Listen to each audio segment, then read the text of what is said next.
James G here at Bodypower 2014 reporting for Team Muscle. I'm stood here with Big Mac, Cedric McMillan. Cedric, how you doing? I'm doing good, man. It's good to be here at the Expo. This is my first time in the UK, so yeah, so far I'm really enjoying it. Cedric, I think a really important question everybody wants to know is what the hell happened with Mr. Pokey Arms on the flight over? Yeah, that dude is crazy, man. Listen, if anybody can find that dude, tell him to watch this. I fucking hate you, man. You old ass. I don't like you. He was a really mean guy, man. I know it's like, do we think it was like a race thing, or what do you think? Am I intimidated by the bodybuilder size thing? Honestly, I can't say to be sure. You know, would just be guessing.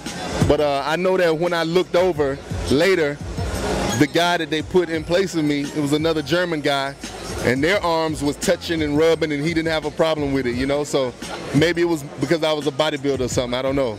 Maybe he was a muscle tech rep. Yeah, hey, well, we were thinking maybe a bodybuilder took his girl back in the day, you know, so he's still kind of beefing about that. That would make sense. Listen, Cedric, obviously you did fantastic at the Arnold Classic this year. You know, you came back, you really silenced everybody who said, you know, you weren't coming in shape enough. You showed up on the money, man. So when can we see you on stage again? I know definitely for sure the Arnold Classic 2015. Is that America or Brazil? Or? Yeah, in Ohio. Yep. And because I got some improvements that I want to try to make. Seeing myself up there, you know, especially beside Sean Roden, you know, I always wanted to be able to stand next to him, you know, because I really, you know, admire his physique, to see some areas that I need to work on. So for right now, working on those things, because my goal every time is to try to come back on stage and look better. You know, whether I win or not, I don't care. I just want to be able to look back and say, I know that I look good, and you know, and that I made some improvements. So that's what the focus is on.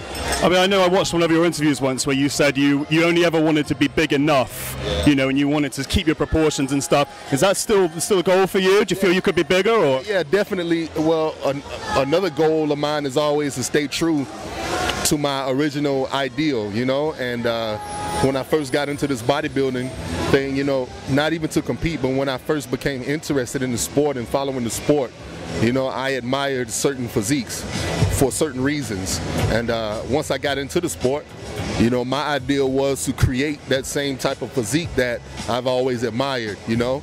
So just trying to stay true to that. You know, I can always chase after what it takes to win. But I think, you know, with bodybuilding, I think there's something, you know, that just attracts the eye.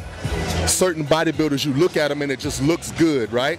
You know, small waist to back in, definitely. You know, well, it's not necessarily that it's back in, it's just that it looks good. And everybody was so amazed by, you know, the mass and stuff like that at one time. But now it's like, okay, mass, but, you know, the thing that was beautiful about bodybuilding originally is still what's beautiful about bodybuilding. So I'm just trying to remain, you know, true to that. That's what I love, you know, and I don't want to, I never would change that just to try to chase after winning a first place trophy or something like that. I just want to, I want to represent the part of bodybuilding that I love, you know? Yeah. Well said, well said. Yeah. Keep playing your own game, man. We're all well behind you. It's great to have you in the UK. Come back to see us again soon, yeah? Thank you. Thank you for having me.